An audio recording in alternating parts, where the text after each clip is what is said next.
أعوذ بالله من الشيطان الرجيم. بسم الله الرحمن الرحيم. قال أرأيتك هذا الذي كرمت علي لئن أخرتني إلى يوم القيامة لأحتنكن ذريته إلا قليلا. نیز اس نے کہا کیا تیرا یہی فیصلہ ہوا کہ تو نے اس کو مجھ پر فضیلت بخشی؟ اگر تو نے مجھے قیامت کے دن تک مہلت دی تو میں اس کی پوری نسل کو اکھاڑ پھینک ڈالوں گا، صرف تھوڑے لوگ اس سے بچ سکیں گے۔ یہ سورہ بنی اسرائیل کی 62 نمبر کی آیت ہے۔ اس سے گزشتہ آیت میں حضرت آدم علیہ السلام اور ابلیس کے قصے کا بیان شروع ہوا۔ جب اللہ تعالیٰ نے حضرت آدم علیہ السلام کو بنایا اور فرشتوں کو حکم دیا کہ سب کے سب ان کے سامنے سجدہ کریں، سبوں نے سجدہ کیا سوائے ابلیس کی۔ جب اس سے پوچھا گیا کہ تجھے کیا چیز روکی اس کو سجدہ کرنے سے، تو اس نے اپنی منطق جتانی شروع کی کہ مجھے تو نے آگ سے پیدا کیا اور اس کو مٹی سے پیدا کیا، اس لیے میں زیادہ بہتر اور اعلیٰ ہوں اس کے مقابلے میں، لہٰذا میں اس کو سجدہ نہیں کر سکتا۔ یعنی تو نے اس کو مجھ پر فضیلت کیوں بخشی؟ اللہ تعالیٰ سے حکمت کے بارے میں پوچھ رہا ہے کہ جبکہ مجھے زیادہ فضیلت ہونی چاہیے میرے مادے کی وجہ سے کہ مجھے کو تو نے جیسا آگ سے بنایا، اور پھر اللہ تعالیٰ سے مہلت مانگتا ہے کہ قیامت تک مجھے مہلت دو تاکہ میں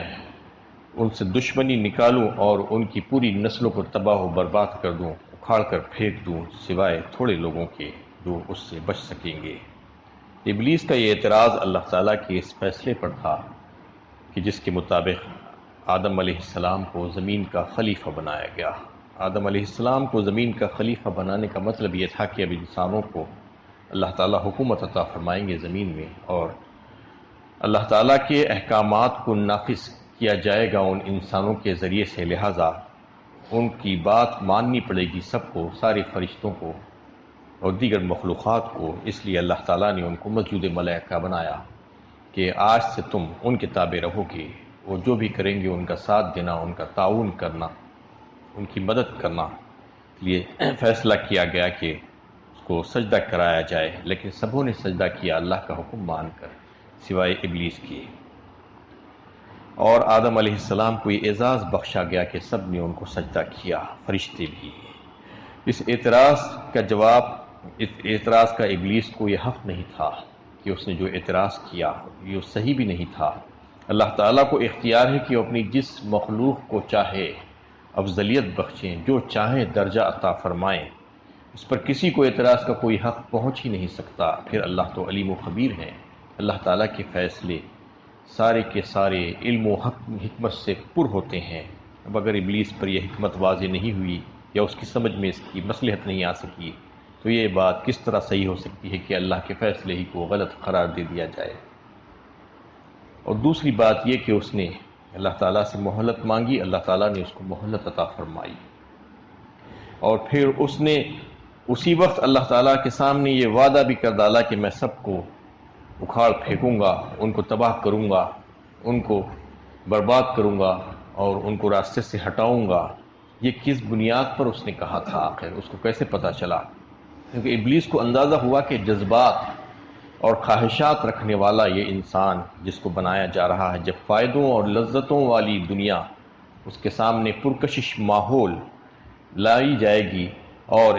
امتحان کے لیے وہ جب کھڑا کر دیا جائے گا تو اسے بآسانی بہکایا جا سکے گا۔ اس لیے اس نے دعوے کے ساتھ کہا کہ اگر مجھے قیامت تک مہلت مل جائے تو میں آدم کی پوری نسل کو اس کے اصل مقصد حیات سے ہٹا دوں گا۔ اصل مقصد حیات کیا ہے؟ آج تو انسان جانا ہی نہیں کہ انسان کا مقصد حیات کیا ہے۔ مقصد حیات تو یہ ہے کہ اس دنیا میں اس کو بھیجا گیا ہے کہ اپنے رب کو راضی کرنے کے لیے یہ موقع اس کو عطا کیا گیا ہے، ایک ہی بار ملا ہے اس کو یہ زندگی۔ اس سے پہلے کی اور اس کے بعد کی زندگی میں کبھی بھی یہ موقع اس کو نہیں ملے گا۔ اس سے پہلے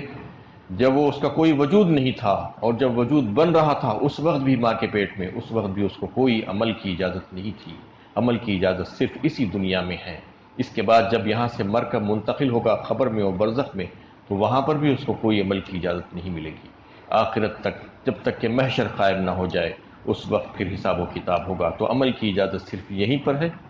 یہیں پر اس کو جو کچھ بھی کرنا ہے کر لینا ہے۔ اس لیے جو ہے اس نے، شیطان نے اس بات کا اندازہ کر لیا تھا کہ اس کو غلط راستوں پر ڈال دوں گا، اس کو غافل کر دوں گا،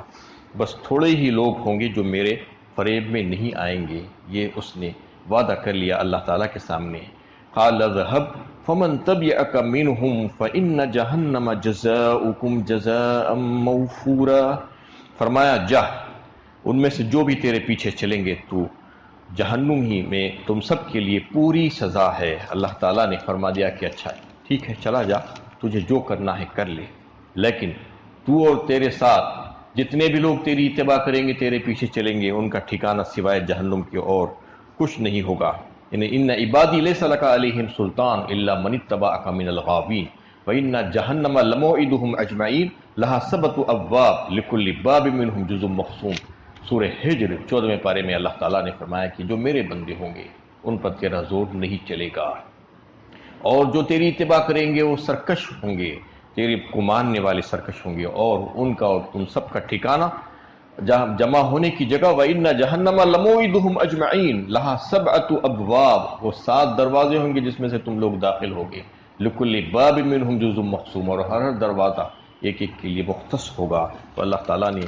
اس سے کہہ دیا کہ تو جس کو جو کرنا ہے کر لے، جو تیرے پیچھے چلیں گے ان کو میں جہنم میں داخل کر دوں گا۔ وَاسْتَفْزِزْ مَنِ اسْتَطَعْتَ مِنْهُمْ بِصَوْتِكَ وَأَجْلِبْ عَلَيْهِمْ بِخَيْلِكَ وَرَجِلِكَ وَشَارِكْهُمْ فِي الْأَمْوَالِ وَالْأَوْلَادِ وَعِدْهُمْ وَمَا يَعِدُهُمُ الشَّيْطَانُ إِلَّا غُرُورًا۔ تو ان میں سے جس کو اپنی آواز سے بہکا سکتا ہے بہکا، پھر اپنے سواروں اور پیادوں سے حملہ کر، مال اور اولاد میں ان کا شریک بن جا، ان سے وعدہ کر، اور شیطان جو وعدہ بھی کرتا ہے اس کے سوا کچھ نہیں کہ سرتاسر دھوکہ ہے۔ اب شیطان کو وہاں سے نکال دیا گیا اور اللہ تعالیٰ نے کہا کہ تو جو چاہے کر، تیرے پاس جتنی طاقت ہے اتنا کام کر، تو اپنے سارے لاؤ لشکر کو لا لے ان کے خلاف۔ تو اس نے اللہ تعالیٰ سے جو مہلت مانگی، قال انظرنی الی یوم یبعثون قال انک من المنظرین۔ سورہ اعراف میں بڑی تفصیل کے ساتھ 8ویں پارے میں اس کا تذکرہ آیا ہے کہ جب اس نے مانگا کہ مجھے قیامت تک مہلت دی جائے، تو اللہ تعالیٰ نے اس کو مہلت تو دی لیکن قیامت تک نہیں، ایک وقت معلوم تک، جس کا تذکرہ دیگر مقامات پر بھی آیا۔ اس کی پسند کے مطابق نہیں بلکہ مہلت دی گئی اس کو، ایک بہت لمبا عرصہ جو ہے اس کی زندگی کے لیے۔ قال انظرنی الی یوم یبعثون قال انک من المنظرین قال فبما اغویتنی لاقعدن لهم صراطک المستقیم۔ تو فوراً اس نے اللہ کے سامنے ہی وعدہ کیا کہ میں تیرے بندوں کے سیدھے راستے پر بیٹھوں گا، صراط مستقیم پر اس نے وعدہ کیا۔ لآتینہم من بین ایدیہم ومن خلفہم وعن ایمانہم وعن شمائلہم ولا تجد اکثرہم شاکرین۔ اور بولتا ہے کہ میں اس کو خیر و شر کے راستے پر بیٹھ کر ان کو گمراہ کروں گا، خیر سے روکنے کی کوشش کروں گا، اور شر کی طرف ان کو مائل کر کے دنیا اور اس کی زندگی اور یہاں کی چیزوں کو ان لوگوں کے سامنے مزین کر دوں گا اور خوشنما کر کے اس کو اپنانے کے لیے جو ہے ان کو مائل کر دوں گا۔ تو یہ اس نے اللہ تعالیٰ کے سامنے وعدہ کیا اور کہا کہ میں ان لوگوں کے اوپر چاروں طرف سے حملہ آور ہوں گا۔ لآتینہم من بین ایدیہم ومن خلفہم وعن ایمانہم وعن شمائلہم، آگے سے اور پیچھے سے اور دائیں سے اور بائیں سے، اور تو ان میں سے بہت کم ہی کو اپنا شکر گزار پائے گا۔ مطلب یہ ہے کہ بہت زیادہ تعداد، بڑی تعداد، اکثریت تیری ناشکری ہی ہو جائے گی، تیری نافرمانی کرے گی، شرک اور کفر کرے گی، گناہوں میں ملوث ہو جائے گی۔ یہ اس نے اللہ تعالیٰ کے سامنے وعدہ کر لیا۔ تو اللہ تعالیٰ نے خود اس آیت میں فرمایا کہ جا تو اور تیرا لشکر جو کرتا ہے کر لے، میں تجھ کو اجازت دیتا ہوں۔ اس میں حکمت کیا تھی؟ اصل میں لوگ یہ سمجھتے ہیں کہ اللہ تعالیٰ نے اس کو کیوں اجازت دی؟ اللہ تعالیٰ کی ہزاروں حکمتیں ہیں اور مصلحتیں ہیں، اس کی حکمت اور مصلحت تو وہی جان سکتا ہے۔ اس میں ایک حکمت تو یہی نظر آتی ہے کہ اللہ تعالیٰ نے انسان کی آزمائش کا فیصلہ کیا کہ کون رحمان کا بندہ بن کر زندگی گزارتا ہے اور کون شیطان کا پجاری بن جاتا ہے۔ اللہ تعالیٰ یہ دیکھنا چاہتے ہیں، دونوں طاقتیں ساتھ ساتھ چل رہی ہیں۔ اللہ تعالیٰ کے احکامات بھی ہمارے سامنے موجود ہیں، نبیوں کے ذریعے سے، آسمانی کتابوں کے ذریعے سے سب کچھ بتا دیا گیا۔ اللہ تعالیٰ کی پسند اور ناپسند، جائز اور ناجائز، حلال و حرام، کن چیزوں سے اللہ تعالیٰ راضی ہوتے ہیں، کن چیزوں سے ناراض ہوتے ہیں، وہ ساری باتیں واضح ہو چکی ہیں۔ اور شیطان بھی ساتھ ساتھ لگا ہوا ہے، تو اللہ تعالیٰ یہ دیکھنا چاہتے ہیں کہ کون میرا بندہ بن جاتا ہے اور کون اس کے پیچھے چل چل کر جہنم رسید ہو جاتا ہے۔ تو اس میں اللہ تعالیٰ نے شیطان کو 4 باتوں کی طرف جو ہے توجہ دلا دی شیطان کی، کہ وہ کیا کرنے والا ہے دنیا میں انسانوں کے ساتھ۔ اس میں واضح فرما دیا اللہ تعالیٰ نے خود کہ شیطان یہ کام ضرور کرے گا۔ تو ان میں سے کہہ دیا کہ تو ان میں سے جس کو اپنی آواز سے بہکا سکتا ہے بہکا لے۔ سب سے پہلی بات بصوتک کہا گیا، صوت کہتے ہیں آواز کو۔ آواز کسے کہتے ہیں اصل میں؟ حضرت عبداللہ ابن عباس رضی اللہ تعالیٰ عنہ نے اس کے تعلق سے فرمایا، صوتی کا کیسے مطلب یہ ہے کہ شیطان کی آواز کیا ہے؟ شیطان کی آواز لولا، گانا بجانا، میوزک۔ آج جو انسان بڑا خوش ہوتا ہے اس کو سن کر، گاتا بجاتا ہے، ناچتا کودتا ہے، میوزک لگاتا ہے، کیا کیا نہیں، جو ہے ڈی جے فیجے آج کل آ گیا ہے، کس قسم کی میوزک آج کل آ گئی ہے لوگوں کو تباہ و برباد کرنے کے لیے۔ شیطان اس کو بے حد پسند کرتا ہے۔ یہ بات ثابت ہے کہ شیطان ایسی ہی جگہوں پر جاتا ہے اور ویسی محفلوں میں بیٹھتا ہے جہاں پر لوگ گاتے بجاتے ہیں، میوزک لگاتے ہیں اور شور شرابہ کرتے ہیں، لو لہاب کرتے ہیں۔ تو اللہ تعالیٰ نے یہ فرما دیا پہلے ہی کہ تو اپنی آواز سے بہکا سکتا ہے تو بہکا لے۔ تو اس میں اس کو اجازت دے دی گئی اور کہہ دیا گیا کہ یہ کام تو کرنے والا ہے اور یہ کر رہے گا۔ تو اس میں سے وہ ساری چیزیں آ گئی، یعنی اس کی پکار اور اس کی دعوت کے سلسلے میں گمراہی اور معصیت کی طرف لے جاتا ہے، وہ وسوسہ اندازی کرتا ہے۔ موجودہ دور میں تو آپ سب جانتے ہیں کہ ذرائع ابلاغ کی ترقی نے شیطان کو کیسی یہ سہولت پہنچا دی ہے کہ کمیونیکیشن کا دور ہے، ایک چیز گھر بیٹھے سنائی جا رہی ہے، فون اٹھاتے ہی آپ کو ایک میوزک سنائی دے جاتی ہے، فون اٹھاتے ہی کوئی ایک گانا گاتا ہے، اور اس قسم کی ایسی بےہودہ چیزیں آپ کے پاس آ گئی ہیں کہ آپ نہ چاہتے ہوئے بھی سننا پڑتا ہے کئی ایک موقعوں پر۔ ریڈیو، ٹیلی ویژن، اخبارات، رسائل اور کیسے ایسے جو ہے ذرائع ہیں آج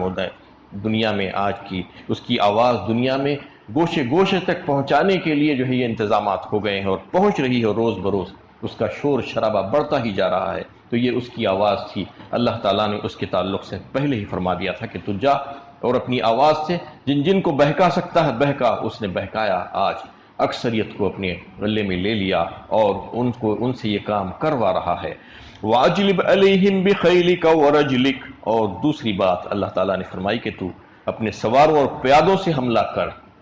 سواروں اور پیادے کیا ہے شیطان کے؟ حضرت عبداللہ ابن عباس رضی اللہ تعالیٰ عنہ اس کی وضاحت فرماتے ہیں، کہتے ہیں کہ جو یعنی معصیت اور گناہ اور باطل کاموں کی تائید کے لیے نکل کھڑا ہو جائے اور ان کی تائید کرے، ان کی حمایت کرے ایسے کاموں کی جو گناہ کے کام ہیں، جو اللہ کے ناپسندیدہ کام ہیں، تو اس کا مطلب یہ ہے کہ وہ شیطان کا پیادہ اور سوار بن گیا ہے، یعنی اس کی تائید کر رہا ہے۔ جو غلط کاموں کی، گناہ کے کاموں کی جو کر رہے ہیں، بجائے اس سے روکنے کے ان کی تائید کرتا ہے، تو مطلب یہ ہوگا کہ وہ شیطان کا پیادہ ہے، سوار ہے، اور شیطان کے پیادے اور سوار بھی ہیں اصلی میں، ایسا بھی ہے، اس کا مطلب یہ بھی ہو سکتا ہے۔ اور تیسری اور چوتھی بات اللہ تعالیٰ نے یہ فرمائی، وَشَارِكْهُمْ فِي الْأَمْوَالِ وَالْأَوْلَادِ، اور جا شرکت کر ان کے ساتھ، ان کے مال اور ان کی اولاد میں تو شریک ہو جا۔ ان کی مال اور اس کی اولاد میں شریک ہونے کا کیا مطلب ہے؟ مال میں شریک ہونے کا مطلب یہ ہے کہ مال کو ناجائز ذرائعوں سے کمانا اور حرام کاموں میں خرچ کرنا۔ ان المبذرین کانوا اخوان الشیاطین وکان الشیطان لربہ کفورا، ابھی گزر چکا ہے سورہ بنی اسرائیل میں، کہ مبذرین جو تبذیر کرنے والے ہیں، جو اسراف کرنے والے ہیں، تو ان کے تعلق سے فرمایا گیا کہ وہ شیطان کے بھائی ہیں، شیطان کے ساتھی ہیں وہ۔ تو یہ اس قسم کا جو کام کرتے ہیں، جو ناجائز طریقے سے مال کو کماتے ہیں اور بھی حرام کاموں میں من مانی جگہوں پر اس کو خرچ کرنا شروع کر دیتے ہیں، یہ شیطان کے بھائی نہیں تو اور کیا ہو سکتے ہیں؟ یعنی حرام طریقوں سے کمائے ہوئے مال کو اپنی من مانی انداز میں اور غیر اللہ کی نظر و نیاز کو پیش کرنے کے لیے اور باطل مقاصد کے لیے مال کو لٹا دینا، برائیوں کو فروغ دینے کے لیے اپنے مالی وسائل لگانا، شیطانی اغراض پورا کرنے اور اس کے مال میں اس کو شریک کرنے کے برابر ہے اس میں، تو اس میں اللہ تعالیٰ نے یہ بھی کہہ دیا کہ وَشَارِكْهُمْ فِي الْأَمْوَالِ، اور والأولاد بھی فرمایا، اولاد میں بھی شریک بن جا۔ اس کے اولاد میں شریک کیسا بنتا ہے؟ سب سے پہلی چیز تو یہ ہے کہ ولد الزنا، حرام کاری سے پیدا ہونے والی اولاد، اور ایسے مال سے ان کی پرورش کی جائے جو حرام اور ناجائز تھا، وہ بھی جو ہے اس میں شیطان ہی کی شراکت قرار دی جائے گی، اور ان کی حفاظت اور ان کی پرورش کے سلسلے میں شرکیہ رسومات کو اختیار کرنا، اور ادھر یا ادھر جا کر ان کا اور ان کا نام لے کر کہنا کہ فلاں نے مجھے اولاد دے دی ہے اور فلاں نے مجھے اولاد دے دی ہے، یہ سب کے سب، یعنی کسی دیوی دیوتا کا نام لینا، کسی بزرگ کا نام لینا، کسی ولی کے تعلق سے یہ سمجھنا کہ ان کی بخشش ہے یا فلاں کی بخشش ہے، یہ سب کا سب مطلب یہ ہے کہ شیطان کی شراکت ہے اس میں، کیونکہ اولاد کا دینا یا نہ دینا اللہ کے ہاتھ میں ہے۔ کوئی اگر کسی اور کو اس کا ذمہ دار قرار دیتا ہے اور یہ سمجھتا ہے کہ میں وہاں پر گیا تھا اس لیے مجھے اولاد ہو گئی، تو یہ سمجھنا چاہیے کہ شیطان کو اس میں شریک کر دیا گیا ہے اس کی اولاد میں، یعنی اس کا شراکت دار بن گیا ہے، پارٹنر بن گیا ہے شیطان اس کی اولاد میں۔ وَإِدُهُمْ وَمَا يَعِدُهُمُ الشَّيْطَانُ إِلَّا غُرُورًا، وَإِدُهُمْ وَمَا يَعِدُهُمُ الشَّيْطَانُ إِلَّا غُرُورًا فرمایا، جو کچھ بھی وہ وعدے کرتا ہے وہ سب کے سب جھوٹے، دغابازی کے، دھوکے کے وعدے ہیں، اس کے وعدے کچھ بھی سچے نہیں ہیں، اس لیے اس سے بچنے کے لیے کہا گیا ہے، اس سے اللہ تعالیٰ سے پناہ مانگنے کے لیے کہا گیا قرآن اور حدیث میں، یعنی وہ جتنے بھی وعدے انسانوں سے کرتا ہے وہ جھوٹے وعدے کرتا ہے، وہ دکھائی نہیں دیتا، اِنَّهُ يَرَاكُمْ هُوَ وَقَبِيلُهُ مِنْ حَيْثُ لَا تَرَوْنَهُم فرمایا سورہ اعراف 8ویں پارے میں۔ وہ ایسی یعنی قوم ہے، ایسی مخلوق ہے کہ وہ تو تم کو دیکھتے رہتی ہے لیکن تم ان کو نہیں دیکھتے، تمہارا دشمن ایسا ہے جو تم کو نظر نہیں آ رہا ہے لیکن اس کو سب کچھ نظر آ رہا ہے، اس لیے اس سے بہت بچنا ہے، اور بچنے کی ایک ہی صورت ہے کہ اللہ کی پناہ، کیونکہ اور کوئی ذریعہ نہیں اس سے بچنے کا۔ اللہ تعالیٰ نے فرما دیا کہ ربی اعوذ بک من ہمزات الشیاطین واعوذ بک ربی ان یحضرون، سورہ مومنون 18ویں پارے میں، کہ اس سے بچنے کے لیے اللہ کی پناہ مانگنا چاہیے کہ اس کے وسوسوں سے یا اللہ مجھے بچا دیجیے، اور اس سے بچا دیجیے کہ وہ میرے قریب آئے ان شیطان، اور میرے دل میں وسوسے اور برے برے خیالات پیدا کرے، اس سے اللہ کی پناہ کے علاوہ اور کوئی دوسرا راستہ نہیں ہے۔ اس کے مکر و قید سے بچنے کے لیے اللہ تعالیٰ نے حکم دیا ہے، قرآن اور حدیث میں اس بات کی طرف اشارہ ملتا ہے، تو یہ ساری باتیں اللہ تعالیٰ نے خود فرما دی کہ یہ وہ کرنے والا ہے، اور اس نے کرا وَلَقَدْ صَدَّقَ عَلَيْهِمْ إِبْلِيسُ ظَنَّهُ فَاتَّبَعُوهُ إِلَّا فَرِيقًا مِّنَ الْمُؤْمِنِينَ فرمایا اللہ تعالیٰ نے سورہ سبا 22ویں پارے میں۔ شیطان نے سچا کر دکھایا اپنا وعدہ، جو کچھ بھی اس نے گمان کیا تھا، یعنی جو کچھ بھی اس نے وعدہ کیا تھا اور جو سمجھ رکھا تھا بالکل وہ سچ ہوا، اور اکثریت کو اس نے لے ڈبا دیا، اس میں سے بہت تھوڑے ہی لوگ تھے جو بچ پائے، ورنہ سب کے سب ڈوب ہی گئے۔ آج دنیا کا حال یہی ہے کہ اکثریت آج دنیا کی سرکشی میں پڑی ہوئی ہے، اللہ تعالیٰ کی نافرمانی میں پڑی ہوئی ہے۔ ان عبادی لیس علیہم سلطان وکفی بربک وکیلا، یقیناً میرے بندوں پر تیرا کوئی زور نہیں چلے گا اور تیرا رب کارسازی کے لیے کافی ہے۔ اللہ تعالیٰ آخر میں فرما رہے ہیں کہ میرے جو خاص بندے ہیں، میرے جو مخلص بندے ہیں، وہ تھوڑے ہیں اگرچہ کہ، لیکن اس پر تیرا زور نہیں چلنے والا۔ انہ لیس لہ سلطان علی الذین آمنوا وعلی ربہم یتوکلون، سورہ نحل 14ویں پارے میں اللہ تعالیٰ نے خود فرما لیا کہ ان کے اوپر جو میرے بندے ہیں اس پر تیرا زور بالکل بھی نہیں چلے گا، جو اللہ تعالیٰ پر ایمان رکھ کر اس کے اوپر بھروسہ کرتے ہیں، اس کی مکمل تائید اور حمایت حاصل کرتے ہیں